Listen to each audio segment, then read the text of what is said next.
gampang atau tidak gampangnya itu ya tergantung dengan selera kita ya sebenarnya. Kalau selera kita udah ke anggrek kantong, ya gimana pun susahnya biasa kita berusaha untuk mencari apa namanya trik-triknya supaya kita bisa merawatnya gitu.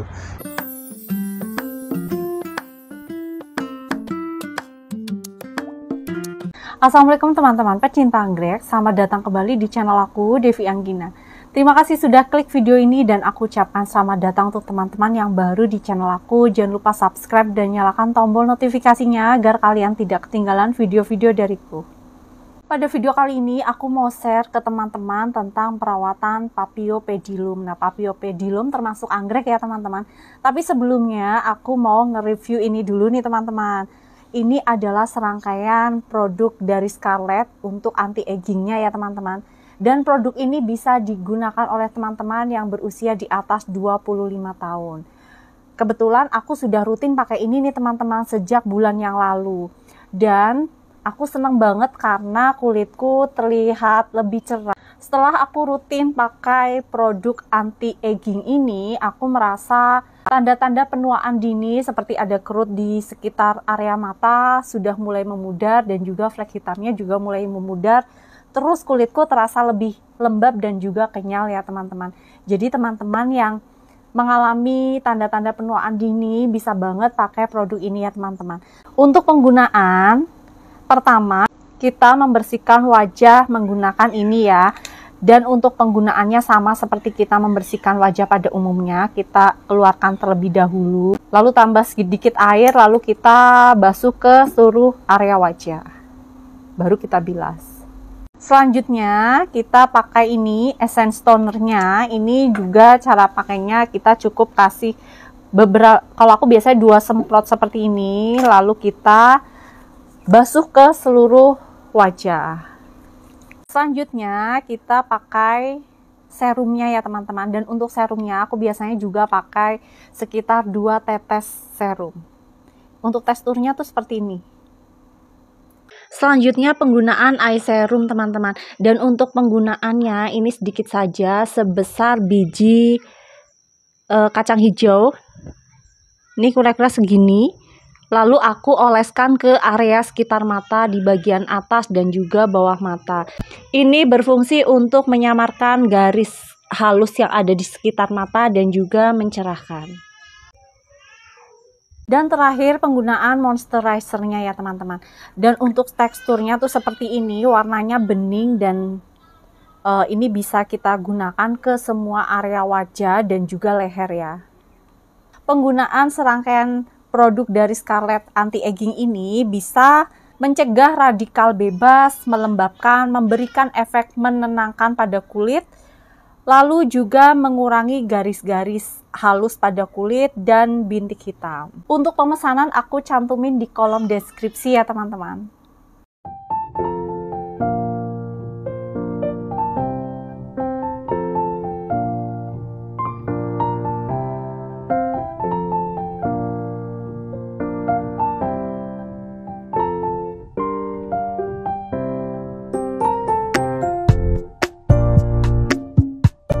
Teman-teman, aku sudah sampai di tempat temanku nih teman-teman. Tepatnya ada di Gria Anggrek yang berada di Jakal KM 21,5. Halo Mas Firman. Halo, selamat sore.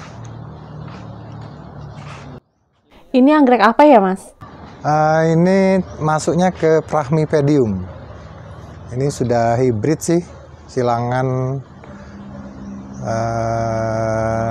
Induknya saya lupa, tapi ini namanya Brahmipedium calorum. Beda genus dia. Kalau Paphio kan Paphiopedilum, kalau ini Brahmipedium. Ya mirip karena ada kantongnya. Yang disebut sebagai anggrek kantong nggak sih Mas? Bener.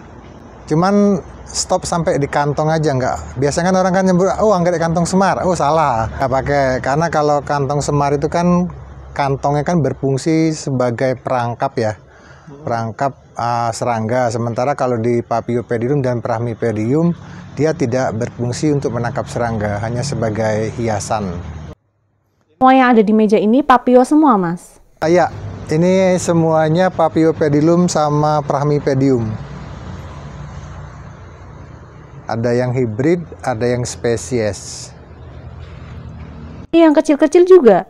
Ya, ini juga. Ya, ini sebenarnya udah ukuran remaja nih. Nah, ini silangan salah satu teman kita di Bogor nih. Perawatannya gampang nggak sih, Mas? Gimana ya, kalau gampang atau tidak gampangnya itu ya tergantung dengan selera kita ya sebenarnya. Kalau selera kita udah ke anggrek kantong, ya gimana pun susahnya biasa kita berusaha untuk mencari apa namanya trik-triknya supaya kita bisa merawatnya gitu. Jadi ya menurut saya sih ya ada sih kesusahannya ya, terutama dalam hal pemilihan media. Karena kan anggrek kantong ini pun juga terdiri dari berbagai macam section juga. Dia ada section barbata, ada section apalah gitu. Itu kan semuanya kan beda-beda habitat hidupnya itu. Ada yang hidupnya di humus yang di lantai dasar hutan, ada juga yang di bebatuan yang ada banyak lumutnya, dan bahkan kalau saya nggak salah dengar sih informasinya sih Paphiopedilum lowii yang Kalimantan tuh hidupnya di pohon, jadi di epipit. Aslinya ini berasal dari dataran tinggi ya, Mas? Enggak juga. Ada yang dataran rendah, ada yang dataran tinggi. Seperti ini contohnya. Ini kan Kankaler ini kan yang spesies dari Thailand ini termasuk dataran rendah dia. 100 mdpl bisa. Tapi kalau yang ini Hirsutissimum ini dataran tinggi, lumayan tinggi. Dia mulai 700 mdpl. Jadi kalau orang yang di dataran rendah, saya tidak menyarankan untuk memelihara yang Hirsutissimum ini. Kadang orang kan gini, lihat anggrek itu hanya berdasarkan bentuk bunganya bagus, bentuk bunganya cantik ya gitu. Tapi mereka harusnya kan juga memahami, terutama untuk spesies ya. Spesies itu kita benar-benar paham habitat aslinya tuh di mana sih gitu. Jangan sampai kita salah memelihara, itu sama aja kita menyiksa tanaman tersebut.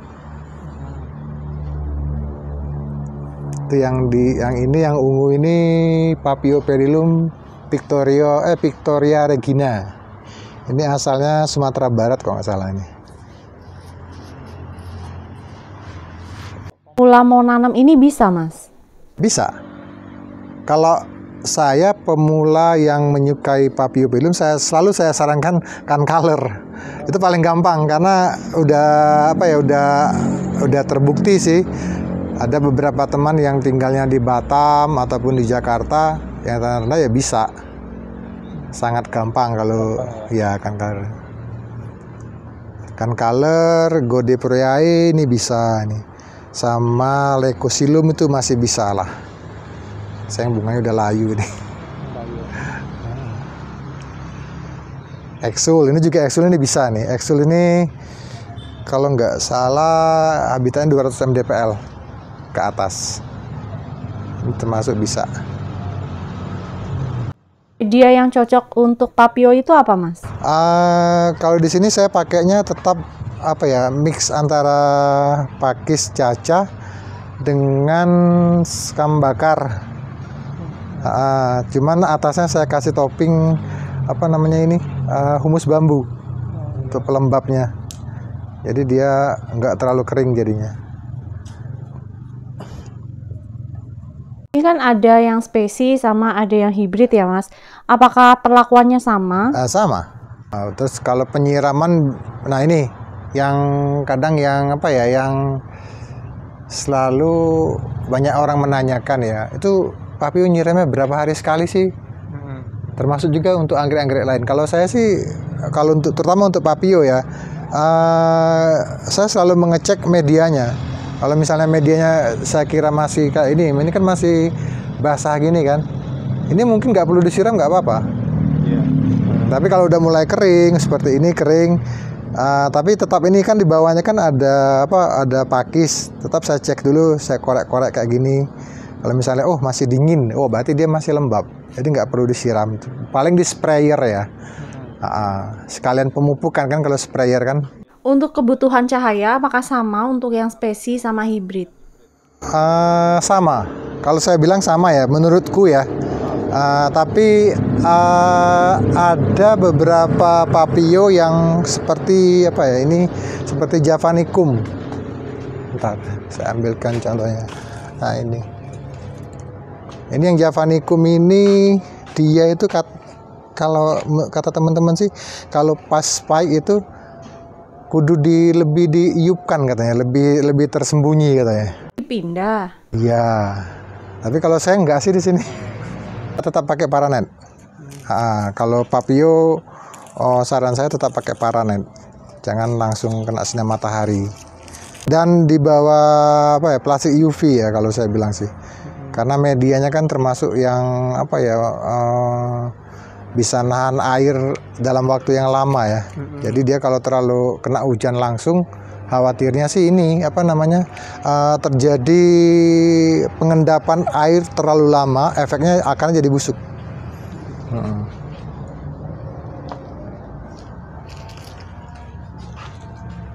Nah kalau ini namanya Paphiopedilum colopakinii.